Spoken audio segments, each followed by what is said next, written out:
क्या 720 में से 720 नंबर पॉसिबल है? जो है उनका लेवल एक लेवल ऊपर है, पर वो एंड में नहीं है पेपर के। सिलेबस अलाइन कर दिया तो क्या पेपर भी अलाइन आ सकता है? 74,000 लोग ही एग्जाम में आपका कंपटीशन है। हाँ बेटा, क्या हुआ? सर, जो नया पैटर्न है हमारा आया तो उससे कुछ फर्क पड़ेगा हमारे मार्क्स के ऊपर या फिर कुछ? मार्क्स पे फर्क पड़ेगा, नए पैटर्न से कट ऑफ वगैरह पे क्या फर्क पड़ेगा, यही सवाल है। चल ठीक है, बैठ, गुड क्वेश्चन। तो आज हम लोग इस बारे में डिस्कस भी करने वाले थे कि क्या 720 में से 720 नंबर पॉसिबल है? तुम ही लोग तो लाओगे।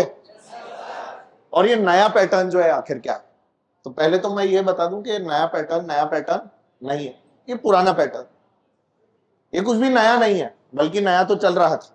जैसे कुछ लोगों ने दिया होगा तुम में से 2020 में किसी ने दिया था? 2020 वाले नहीं बैठे सर, 21 वाले बैठे होंगे, 22 वाले बैठे होंगे, पर कोई बात नहीं। चलो, मैं पुराने घाव जो है उनको हरा नहीं करना चाहता आपके, पर ठीक है। जिन लोगों ने 2019 में दिया था,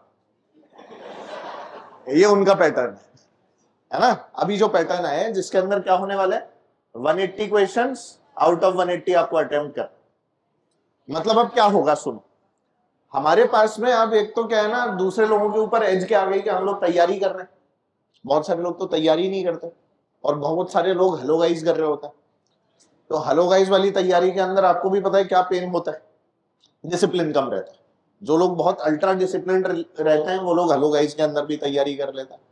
पर जिनमें भी डिसिप्लिन की थोड़ी सी कमी या और कोई भी बात होती है कि हाँ भाई हमारे सर पे कोई हमेशा डंडा मारता रहे कि पढ़ ले वाला, वो लोगों के लिए सबसे अच्छा जो मोड है इस समय, वो उस मोड के अंदर अभी बैठे।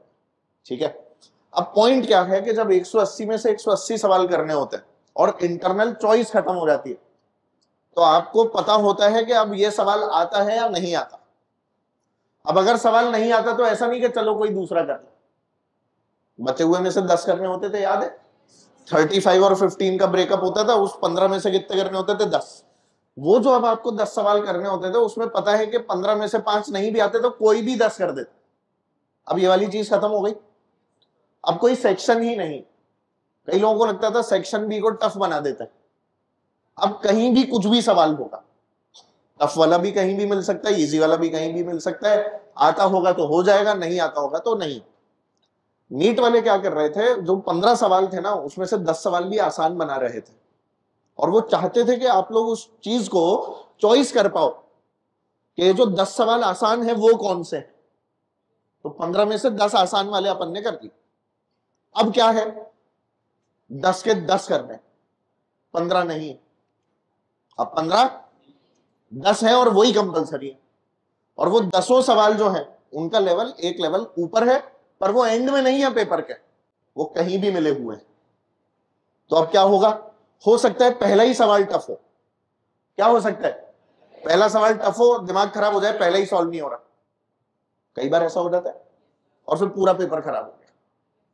तो ये वाला जो पैटर्न आया ना, इस पैटर्न के अंदर 720 में से 720 नंबर आ तो सकते हैं, फिर बोल रहा हूं आएंगे भी, पर नंबर जो हो रहा था ना 50 लोगों के आगे, 30 लोगों के आगे, 40 लोगों के आगे, ये सब चीजें कम हो जाएंगी। ये चीजें जैसे ही कम होंगी तो अपने आप ही कट ऑफ के ऊपर भी क्या पड़ेगा, फर्क पड़ने वाला है। बायो में भी ऐसा ही होता था, वो जो 15 सवाल थे उसमें 10 सवाल तो आते ही होते थे लोगों को, तो सब लोग 180 नंबर ले आ रहे थे। अब वो नहीं हो पाएगा। तो अब तुम्हारे जितने भी टेस्ट का डिजाइन है वो अब सब इसी पैटर्न पे होगा कि आपको 180 क्वेश्चंस मिलेंगे, 180 क्वेश्चन आपको करने। तो 720 ऑन 720, इज इट पॉसिबल और नॉट? ला तो सकते हैं, पर क्या तैयारी हमें बहुत अच्छे से और इस हिसाब से करनी पड़ेगी कि बहुत फोकस तैयारी कर। अब उस फोकस तैयारी के लिए हम लोगों को क्या क्या करना चाहिए? अपनी तैयारी को टेस्ट से अलाइन कर लो। क्लास में मेरे हिसाब से तुम्हारा syllabus by the mid of February या एंड ऑफ फरवरी सबका खत्म हो जाए, तो एक बहुत अच्छे टाइम पे हमारा सिलेबस खत्म हो रहा है। आपके पास में फरवरी के बाद में क्या बचा? पूरा मार्च, पूरा अप्रैल। टेस्ट दो। यहां जो अपन लोग क्लास में एनसीईआरटी की रीडिंग करेंगे वो वाले चैप्टर्स करो, एनसीईआरटी का एग्जाम्पलर करेंगे वो वाले क्वेश्चंस करो। ठीक है। असर्शन रीजन की स्पेशल क्लासेस लगेंगी, वो वाली क्लासेस करो। टीचर्स से एकदम उनका दिमाग खाली कर दो, डाउट पूछ पूछ के, पर्सनली मिलके, कि वो परेशान हो जाए कितना डाउट पूछता है भाई। समझ गए? ये लेवल हो जाना चाहिए अब, क्योंकि तुम्हें मौका है ये वाला कि तुम पर्सनली मिलकर डाउट पूछ सकते हो, और इससे अच्छा कुछ नहीं होता। समझ गए? तो 720 में से 720 पॉसिबल, 180 में से 180 सवाल करने ये भी पॉसिबल है, सब लोग कर सकते हैं। अब 200 सवाल आने वाले। तो असल में this new pattern is actually the, जिसमें कुछ ही लोगों के 720 नंबर आते। कोई ऐसा थोड़ी है कि तुम लोग बहुत तेज हो गए, तुम लोग तो समय के साथ क्या होते जा रहे हो, तेज होते जा रहे हो। अच्छा ठीक है, तुम लोग भी तेज होते जा रहे हो, पर 720 में से 720 एक ऐसा नंबर है जो चॉइस के अंदर लाना इजी होता है, पर जब कोई इंटरनल चॉइस नहीं होती तो यही वाले मार्क्स लाने टफ हो जाते हैं। और वैसा ही कुछ अब होने वाला है, तो कट ऑफ की ऐसी एक्सपेक्टेशन है कि वो डिक्रीज हो जाएगी। ठीक है, और आप लोगों को फायदा किस बात का मिलेगा कि आपने अच्छी तैयारी की है, क्लासरूम में आप लोग बहुत अच्छे से पढ़े हैं, और क्लासरूम में पढ़ते हुए आपने एक लेवल के सवाल भी सॉल्व किए हैं, जो लेवल का सवाल अगर एग्जाम के अंदर आता है तो आप लोग कर पाएंगे, है ना। फिजिक्स में भी, केमिस्ट्री में भी, बायो में। तो हल्का फुल्का अगर फिजिक्स के अंदर भी ऊपर का सवाल आ जाए तो अपन को सॉल्व कर लेना है। अब जैसे मान लो अभी जेई का पेपर हुआ, जेई के पेपर में हमने देखा कार्नोट इंजन वगैरह के खूब सारे सवाल डाल दिए, सिर्फ स्टेटमेंट बेस्ड सवाल ना आके कार्नोट इंजन के भी सवाल डाल दिए। अब कार्नोट इंजन के सवाल आ रहे हैं तो नीट के अंदर तो मना कर दिया था, Carnot engine efficiency of cycle वगैरह नहीं है, पर तो भी एक आधा सवाल ऐसा डाल देते हैं जो आउट ऑफ सिलेबस होता है। तो इसका क्या मतलब है, क्या हमें भी कार्नोट इंजन पढ़ लेना चाहिए? अपन भी कार्नोट इंजन सब लोग पढ़ लेंगे जिन्होंने नहीं पढ़ा। कुछ लोगों ने तो पढ़ रखा है, क्लास के अंदर पढ़ा दिया गया, और कुछ लोगों ने जिन्होंने नहीं पढ़ा उनको पढ़ा दिया जाएगा, तो उन लोगों को भी चिंता नहीं करनी है। कुछ ऐसे टॉपिक्स हैं जो नीट ने लिख के ही मना कर रखे हैं कि ये तो लिख के ही नहीं करने हैं, जैसे एलसी ऑसिलेशन हो गया, पहले सिलेबस में लिखा था कि उसका क्वालिटेटिव एनालिसिस है, अब वो भी हटा दिया, मेन से भी हटा दिया, नीट से भी हटा दिया, और इनके सिलेबस एकदम अलाइन कर दिए। सिलेबस अलाइन कर दिया तो क्या पेपर भी अलाइन आ सकता है? तो इसलिए आप लोगों को जेई मेंस के पेपर भी कराए थे, but once your syllabus is over, उसके लिए आपको यहां पर आना पड़ेगा। आपकी क्लासेस वैसी वैसी शेड्यूल्ड रहेंगी तो आपको उसका फायदा भी मिलता रहेगा। कुछ सेशंस होंगे जो रैपिड रिवीजन के सेशंस होंगे, जो हम लोग यूट्यूब के लिए भी कर रहे होंगे, तो आपको यूट्यूब सेशन के अंदर भी हम लोग क्लास में बुलाएंगे और अपन लोग वो सब भी रिकॉर्ड करेंगे। तो आप लोग देखो कि कितना सारा फायदा मिल सकता है। क्या ये मार्क्स पॉसिबल है सबके लिए? सबके नहीं आएंगे पर पॉसिबल तो है। कोई ला सकता है अपनी क्लास में सर? किसको है कॉन्फिडेंस? बेटा सबके हाथ ऊपर होने चाहिए था इसमें। ये ऐसे नहीं कि मैं पड़ोसी ला सकता है, क्या ये ला सकता है तो मेरे तो 725 आ जाएंगे, ऐसे नहीं, सबके हाथ ऊपर होने चाहिए। सब लाएंगे 720? हाथ ऊपर, सबके 720? मैं भी 720? पक्का? ठीक है हाथ। यार देखो, मतलब मैनिफेस्टेशन सुना है ना तुमने, तो मैनिफेस्ट तो करो, एटलीस्ट अपने आप को डॉक्टर के कोर्ट में इमेजिन तो करो।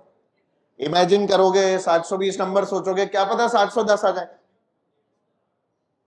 टेस्ट में ही नहीं आ रहे सर, क्या पता 700 आ जाए। मतलब देखो, मेरा तो ये मतलब है कि ये 700 वाला जो फिगर है ना, ये क्रॉस करना इस बार मुश्किल तो है पर नामुमकिन। क्योंकि क्या हुआ, कंपटीशन जो आपका उन लोगों से था ना जो लोग तैयारी नहीं कर रहे थे, और 15 में से 10 आसान सवाल निकाल के उसमें से 8 सही कर ले रहे थे, जितने तुम्हारे भी हो रहे थे, उनसे कंपटीशन अब तुम्हारा कम हो गया। जो लोग इजी तैयारी कर रहे थे ना, जो उस 15 में से क्या कर रहे थे, 10 आसान सवाल निकाल लिए और उसमें से 8 उनके सही हो गए। अब क्या होगा,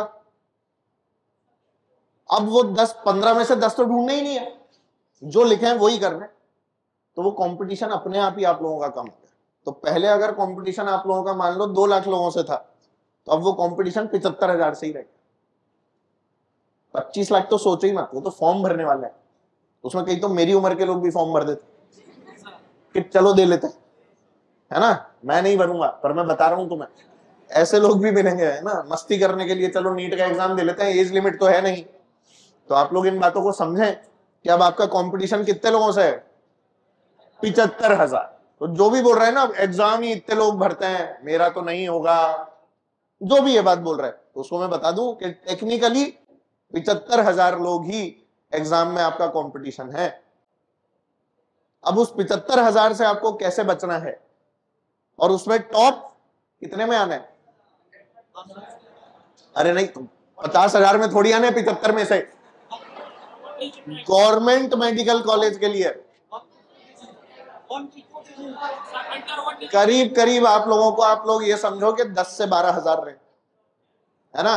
एक अच्छा मेडिकल कॉलेज पाना है, 10-12 हजार रैंक में आना, 75 में से 10-12 हजार रैंक में तो सब यहीं के आ जाएंगे, नहीं आ जाएंगे? तो करो ना फिर मेहनत, किसके लिए रुके हो? मेरे लिए रुके हो, आप करोगे? वाह, देखो मैं तो कर रहा हूं मेहनत, और मेरी मेहनत में कोई कमी नहीं है, 100 का 101% कर रहा हूं। अब आप लोगों को 101 का 102 करके दिखाना है। सर ये फिजिक्स में मार्क्स कब आएंगे 100 में से? अभी 100 नंबर पार नहीं हो रहे फिजिक्स में, है ना? वो भी बढ़ेंगे। एक बार सिलेबस खत्म होने दो, फुल सिलेबस के टेस्ट देंगे, एनसीईआरटी की रीडिंग करेंगे, लाइन बाय लाइन को रीड करेंगे। आपके लिए एक स्पेशल क्वेश्चन भी बनवा रहा हूं मैं, जिसमें ट्रू फॉल्स वाले सवाल हैं, और उन ट्रू फॉल्स वाले सवालों के जो आंसर है वो आपको नहीं दिए जाएंगे, आपको दिया जाएगा एनसीईआरटी का पेज नंबर। क्या दिया जाएगा? जब उसको भी सॉल्व करोगे तो तुम्हें पता लगेगा कि एनसीईआरटी किस तरह से पढ़नी। बाकी हम तो पढ़ाएंगे ही खुद। ठीक है बच्चों, बहुत सारी चीजें चल रही हैं आपके लिए, बहुत मेहनत की जा रही है, तो ये भी पॉसिबल है। और ये नया पैटर्न हमारे लिए कोई नया पैटर्न हमारे लिए फायदा है, क्योंकि इसमें हमारा कंपटीशन क्या हो गया?